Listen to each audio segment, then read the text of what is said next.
యేసుక్రీస్తు నామంలో మీ అందరికీ శుభములు తెలియపరుస్తున్నాను. ఈరోజు మీ వాగ్దానం ఏంటి తెలుసా?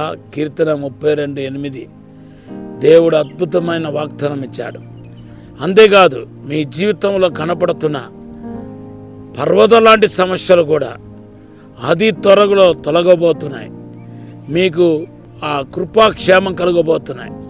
దేవుని యొక్క అసాధారణమైన అద్భుతమైన కార్యాన్ని మీ కళ్ళతో చూచి మీరు ప్రభునందు ఆనందించబోతున్నారు. దేవుని బిడ్డలారా, యెహోవా యేసుక్రీస్తు యొక్క కళ్ళు ఎంతో మందికి ఆశీర్వాదమైనట్టుగా మన పరిశుద్ధ గ్రంథంలో చూస్తున్నాం. ఆదికాండం 16వ అధ్యాయం 13వ వచనం చదివితే, ఆగరు పిల్లలు కనింది, బిడ్డను కనింది. అబ్రహాం ఒక ప్రేమ ఆగరు మలచబడుతుందని తెలిసి ఆమెను ఇంటి నుండి పారదోలటం మనకు పరిశుద్ధ గ్రంథంలో కనపడుతుంది. అప్పుడు ఏడుస్తూ దిగులు పడుతున్న ఆ బిడ్డను ఎవరు చూశారు? ప్రభు ఒక దూతని రాయబడి ఉంది. దేవుని బిడ్డలారా, యెహోవా దేవుడు చూచాడు. సాక్షాత్తుగా తండ్రి, కుమార, పరిశుద్ధాత్మ ఆమెను దర్శించి ఆమెకు యెహోవా దృష్టిలో, యేసు దృష్టిలో ఆమెకి క్షేమం దొరికినట్టుగా మనం చూస్తున్నాం. అంతేకాదు, ఆ తర్వాత దేవుడు రెండోసారి మరి అబ్రహాముతో మాట్లాడి ఆమెను రెండోసారి పంపించినప్పుడు, దేవుని బిడ్డలారా, అప్పుడు కూడా ఆమె ఎడారిలో పడి ఒంటరిదానిగా ఏడుస్తూ, నా పిల్లలు మరణాన్ని నేను చూడలేను, ఎందుకంటే కనీసం తాగటానికి మంచినీరు లేదు, ఇంకా నా బిడ్డ బ్రతకదు, నా బిడ్డ దాహంతో ఉంది, నా బిడ్డ నేను చచ్చిపోతామన్నప్పుడు బైబిల్లో రాయబడి ఉంది. చూడండి, ఆదికాండం 21వ అధ్యాయం 16, 17, 18లో దేవుని బిడ్డలారా, దేవుడు ఆ పిల్లోడు స్వరమును విన్నాడంట. దేవదూత ఆకాశం నుండి పిలిచినట్టుగా మనం చూస్తున్నాము. హల్లెలూయా. దేవుని బిడ్డలారా, ఆ తర్వాత భయపడవద్దని దేవుడు మాట్లాడినట్టుగా మన పరిశుద్ధ గ్రంథంలో చూస్తున్నాం.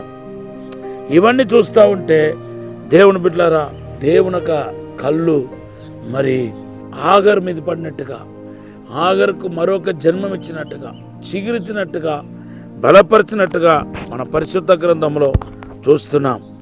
అంతేకాదు, బైబిల్లో నోవాహు లాంటి వాళ్ళకు దేవుని దృష్టిలో కృప దొరికినట్టుగా ఆదికాండం 6:8లో మనం చూస్తున్నాం. అయితే ఈ కళ్ళు దేవుని బిడ్డలారా మరి బండ్రోతుల చేత, ఆ దిన రోమా ప్రభుత్వం యొక్క బండ్రోతుల చేత కొట్టబడటాన్ని, మొత్తపడటాన్ని మనం చూస్తున్నాం. కళ్ళుకు డ్యామేజ్ అయినట్టుగా, చెవులు వినపడకుండా ఉన్నట్టుగా, అంత గట్టిగా కొట్టినట్టుగా మన పరిశుద్ధ గ్రంథంలో చూస్తున్నాం. దేవుని బిడ్డలారా, ఇది సాతాను ఒక ప్రణాళిక. ఎందుకంటే ఆగరుకు జరిగిన అద్భుతం నీకు జరగకూడదని. నోవాకు దేవుని దృష్టిలో ఎలా అయితే కృప దొరికిందో ఆ కృప నీకు దొరకకూడదని సాతాను పన్నగాలు చేస్తాడు. కానీ దేవుని బిడ్డలారా, మనుష్య కుమారుడుగా మాత్రం కాదు, దేవుని కుమారుడుగా ఉండటం వలన ఆ దేవుని కుమారులో ఉన్న ప్రవాహము ఎటువంటి కీడు ప్రమాదం జరగకుండా కాపాడినట్టుగా, యేసును భద్రపరిచినట్టుగా మన పరిశుద్ధ గ్రంథంలో చూస్తున్నాం. అంతేకాదు, ప్రభు అంటున్నాడు, నిన్ను ముట్టువాడు నా కళ్ళు గుడ్డును ముడుతున్నాడు. వాస్తవానికి యేసు ఒక కంటికి దెబ్బ తగిలింది, చెవులకు దెబ్బ తగిలింది అంటే దాని ఒక అర్థం ఏంటంటే అది మనకు తగిలిన దెబ్బ. ఎందుకంటే బైబిల్లో రాయబడి ఉంది, జకరియా గ్రంథం 2:8లో, నిన్ను ముట్టువాడు నా కళ్ళు గుడ్డును ముడుతున్నాడు. సో ఆయన కళ్ళు గుడ్డుకు దెబ్బ తగిలిందంటే దాని ఒక ఆత్మీయ అర్థం ఏంటంటే నీకు సాతాను దెబ్బ తగిలినట్టుగా చేస్తాడు, కొట్టాడు. కానీ నీకు ఎటువంటి కీడు కలగకుండా, ఎటువంటి హాని కలగకుండా దేవుడు కాపాడాడు, కాపాడుతున్నాడు, కాపాడబోతున్నాడు. దానికి నిదర్శనమే యేసు మీద బండ్రోతులు దాడి చేసినప్పుడు కంటిలో, చెవుల్లో దెబ్బ తగిలినప్పటికీ ఆయన ఎటువంటి నొప్పి లేకుండా సజీవంగా ఉండటం. దేవుని బిడ్డలారా, ఈరోజు దేవుడు మిమ్మల్ని, మీ కుటుంబాన్ని కాపాడుతున్నాడు. ఒకవేళ మీరు సాతాను ఒక పోరాటంలో, శోధనలో ఉండవచ్చేమో, కానీ అది మీ మీదకు పొరలదని దేవుని మాటను జ్ఞాపకం చేస్తూ మిమ్మల్ని ఆశీర్వదిస్తున్నాను.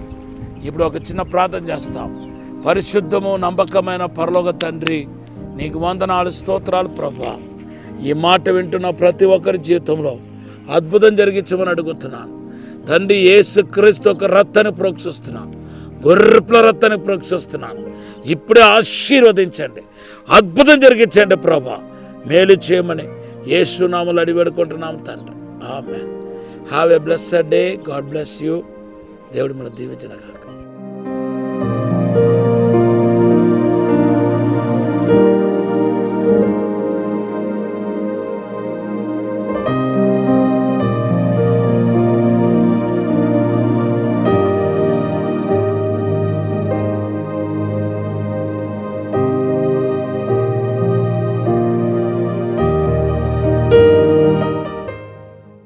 విజయవాడలో దహించు అగ్ని విడుదల సదస్సు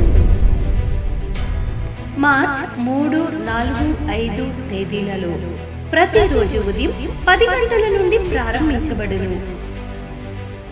ముఖ్య ప్రసంగికులు పాస్టర్ చార్లెస్ గారు చెన్నై, డాక్టర్ థామస్ గారు, డాక్టర్ శివ థామస్ గారు, దహించు అగ్ని మినిస్ట్రీస్ రాజమహేంద్రవరం. ఈ సదస్సు యొక్క ముఖ్య ఉద్దేశం విడుదల పరిచర్యలో ఉన్న వారికి ప్రత్యేకమైన తర్ఫీదు ఇవ్వబడును. రిజిస్ట్రేషన్ ఫీజు 300 రూపాయలు మాత్రమే. దూర ప్రాంత ప్రజలకు భోజనం మరియు వసతి సదుపాయం కలదు.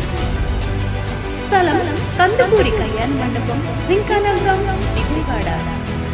మరిన్ని వివరాలకు 9494940007